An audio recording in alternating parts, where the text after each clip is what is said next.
Adına Hazan diyorlarmış.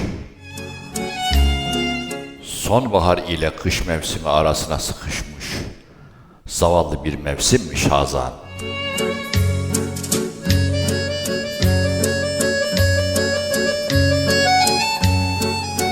İçinde 4 mevsimi yaşatıyormuş.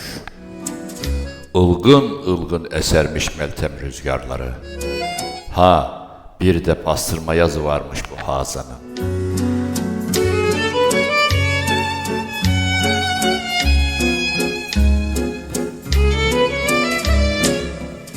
Umutlar yeşerirmiş.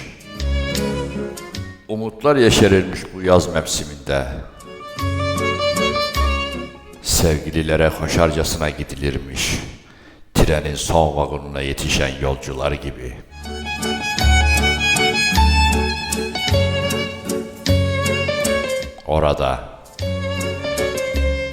Orada aşıklar ve maşuklar buluşurmuş. Nasıl bir şeyse adı vuslatmış bu buluşmanın.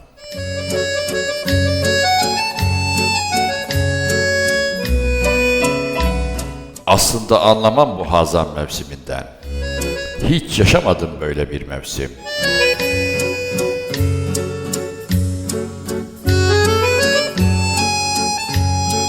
Vuslat denilen her neyse, o da zaten bu zamana kadar kapımı hiç çalmadı.